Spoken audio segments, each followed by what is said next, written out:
Muy buenas. Nel vídeo de hoy falaremos de Zamora, una de las capitales de provincia de Lleón.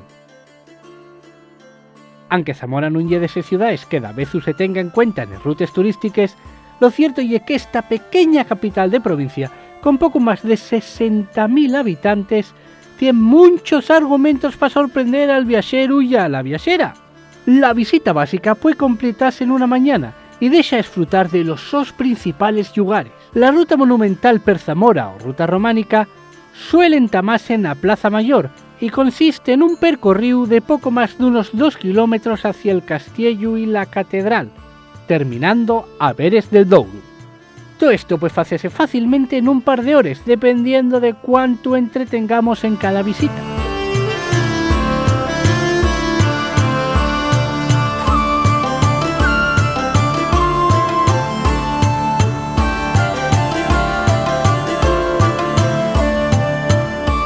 La Plaza Mayor de Zamora allúgase en pleno corazón del casco antiguo, e ahí destaquen el Concello Viejo, construido en 1493 y reconstruido en un estilo plateresco a entamos del siglo XVII. También está el nuevo Concello, que ejerce como tal desde 1950, y la iglesia de San Xoán, con su característico rosetón. Zamora, conocida como una de las joyas del románico del Estado, cuenta con 14 iglesias de este estilo en el so casco histórico, aunque sin duda esta ye de les más destacadas.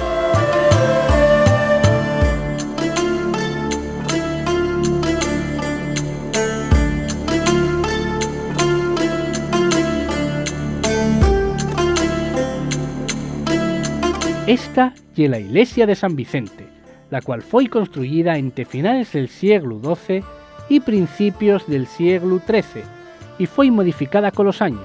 El interior de la iglesia es del siglo XVII y está rematada por un chapitel del siglo XVIII. Otra de las calles más importantes es la calle Ramos Carrión, donde se atopa uno de los teatros más importantes de la ciudad, de estilo modernista.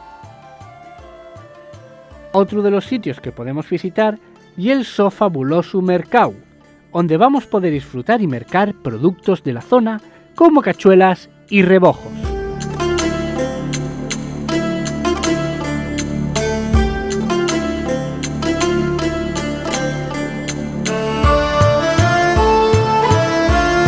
Esperamos que disfrutarais de este vídeo y apuntarais a Zamora como uno de los vuesos próximos viajes. Vémonos la viniente semana en Viajando.